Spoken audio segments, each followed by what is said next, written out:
Dear colleagues,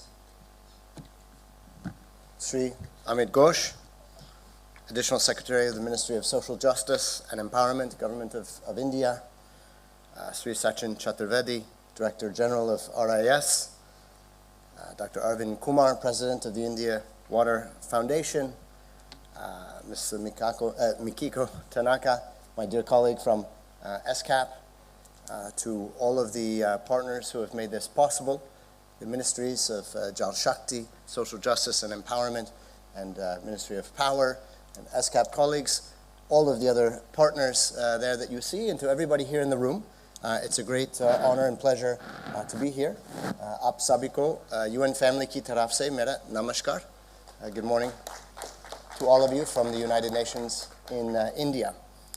The privilege to be a partner in this all-important conversation on transversality. I think that's quite a powerful word that really brings to mind this nexus between water, energy, environment, and everything else that is associated across the Sustainable Development Goals.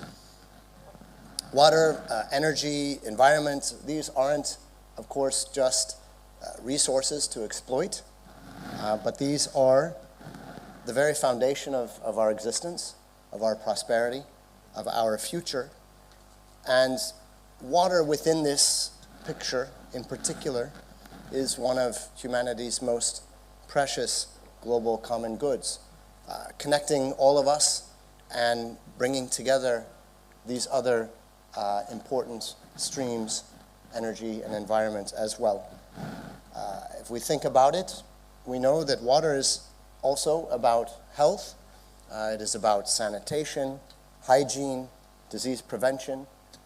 Water is also about peace and security, stability, reducing conflicts, fostering cooperation across borders.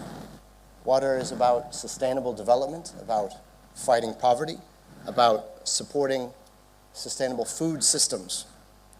Water is about creating jobs, prosperity, about reducing inequalities. Water is fundamentally about human rights as well. And yet, the reality remains stark that 2 billion people across the world still don't have access to safely managed drinking water. Among them, almost 800 million people don't even have access to basic drinking water in their homes. In India, nearly 700 million people live in one of the country's 600,000 rural villages.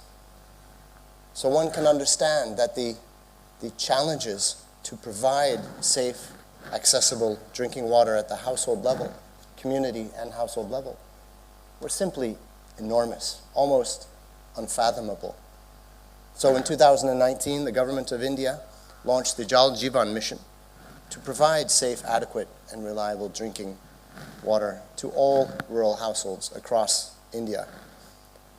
And I think that the achievements have been simply remarkable.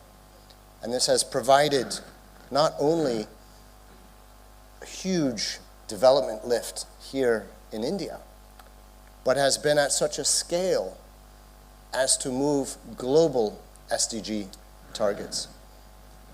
The United Nations in India has been privileged to join hands with the government in many of these initiatives as a humble partner. For example, UNOPS, also a partner here today, joined hands with the government of Denmark to partner with Jal Jeevan mission here in India, providing different technical and training support offerings.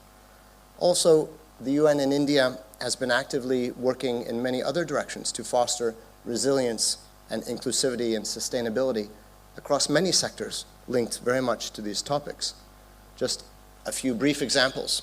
Water and climate resilience. Through partnerships, for example, supported like the UNDP JEF Small Grants Program. We've been actively working with states and with panchayats to empower local communities to take management and leadership over their sustainable water management and water security.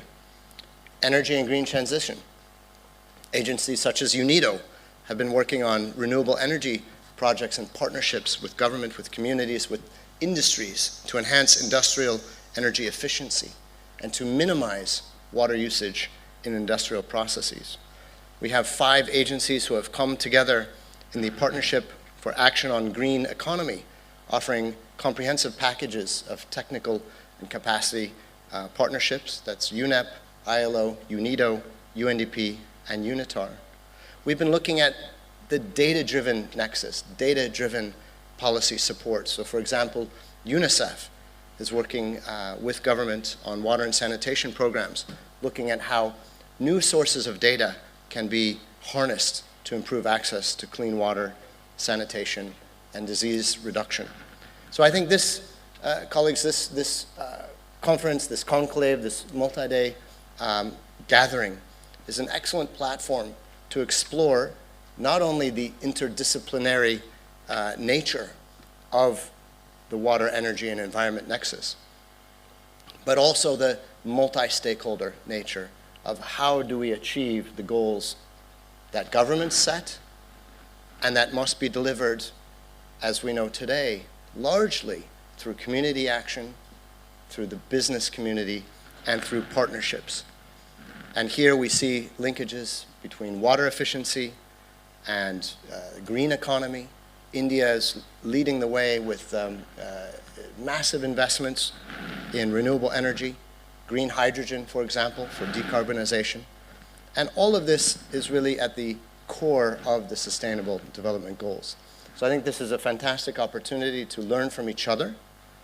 And I think that it is very fitting that India is serving as host, given its role as a strong voice for the Global South, a strong voice for climate justice, for the right to development, for South-South cooperation. We have Sachin here will speak more about that, I'm sure. To conclude, as the United Nations Secretary General Antonio Guterres says, let's commit to work together to make water a force for cooperation, for harmony, for stability, and to help create a world of peace and prosperity for all, and really bringing this nexus, water, energy, and environment, to life. And as we say here in India, Jal hi Jivan hai. Water is life. Bahut dhanyavad. Thank you so much.